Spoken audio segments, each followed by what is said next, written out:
Hello दोस्तों, नमस्कार। यहाँ राज्यपाल के द्वारा सिविल सेवा परीक्षा का संशोधन नियमावली को स्वीकृति दे दी गई है और बहुत जल्द आपका जेपीएससी की वैकेंसी यहाँ देखने को मिलेगा। इसमें और क्या कहा गया है कि जो आयु सीमा था वो निर्धारित की गई है और उसके बाद जो क्वालिफाइंग पेपर है वो सभी कैटेगरी के लिए अलग अलग से यहाँ निर्धारित किया गया है। तो इसके बारे में हम यहाँ सभी चीज़ों के बारे में यहाँ हम देखेंगे और समझेंगे। यहाँ लिखा गया है कि राज्यपाल सीपी राधाकृष्णन ने झारखंड संयुक्त सिविल सेवा परीक्षा यानी द्वितीय संशोधन नियमावली को स्वीकृति प्रदान कर दी है। इसके साथ ही कार्मिक प्रशासनिक विभाग ने गजट अधिसूचना भी जारी कर दी है। इस नियमावली को the Jharkhand combined civil services examination rules 2023 कहा जाएगा और इसमें लिखा गया है कि इस नियमावली के तहत मुख्य रूप से अब विज्ञापन वर्ष के 1 अगस्त की तिथि को न्यूनतम आयु सीमा जो है आपका 21 व अधिकतम आयु सीमा 35 वर्ष यहाँ निर्धारित की गई है। यानी अब जो है आयु सीमा जो आपका न्यूनतम अधिक और अधिकतम 35 वर्ष यहाँ निर्धारित की गई है।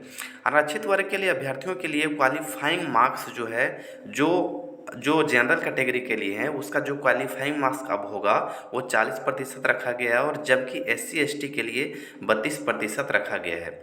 वहीं पे आपका OBC के लिए आपका ये 34% और BC2 के लिए आपका 36.5% यहाँ जो आपका रखा गया है क्वालिफाइंग मार्क्स।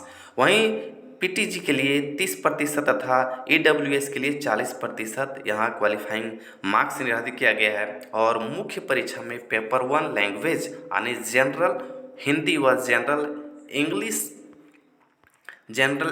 जनरल इंग्लिश की परीक्षा होगी। इसमें अभ्यर्थी को क्वालिफाइंग होना होगा यानी जो आपका लैंग्वेज पेपर है हिंदी इंग्लिश उसमें आपको क्वालिफाइंग होना अनिवार्य होगा, लेकिन अंक मेरिट लिस्ट में नहीं जुड़ेगा। यहाँ ने कह दिया गया है कि जो क्वालिफाइंग पेपर होगा उसका अंक जो है अब वो आपका मेरिट लिस्ट में यह नहीं जुड़ने वाला है। इस नियमावली के तहत किसी भी तरह के आरक्षण का लाभ लेने वाले को आरक्षित श्रेणी में ही रखा जाएगा। यानी जो भी आरक्षण कैटेगरी के लोग हैं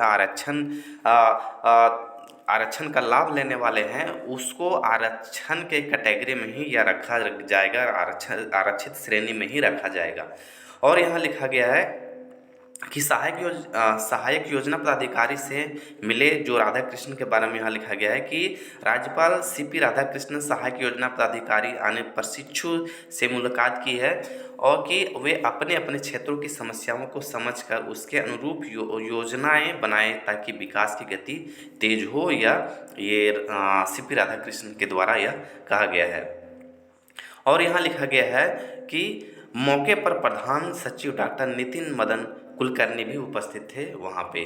और राज्यपाल के द्वारा यहाँ क्या कहा गया है, यहाँ जो राज्यपाल से मिले IHM के प्राचार्य के द्वारा यहाँ लिखा गया कि राज्यपाल सीपी राधाकृष्णन से गुरुवार को इंस्टीट्यूट ऑफ होटल मैनेजमेंट के प्राचार्य डॉक्टर भूपेश कुमार ने राजभवन से मुलाकात की और शिष्टाचार भेंट भी में प्राचार्य ने राज्यपाल के क्रिसमस और नव वर्ष की शुभकामनाएं यहाँ पर दी है।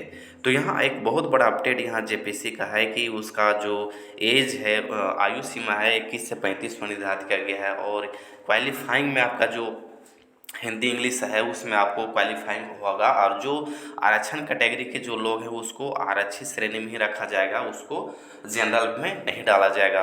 और सभी के लिए क्वालिफाइंग जो मार्क्स है वो निर्धारित किया गया है हर एक कैटेगरी का। तो एक बहुत बड़ा यहाँ पर ये नियमावली को संशोधन हमारे सीपी राधाकृष्णन जो राज्यपाल है उसके द्वारा यहाँ पर या जारी किया गया यानी स्वीकृति दे दिया गया है।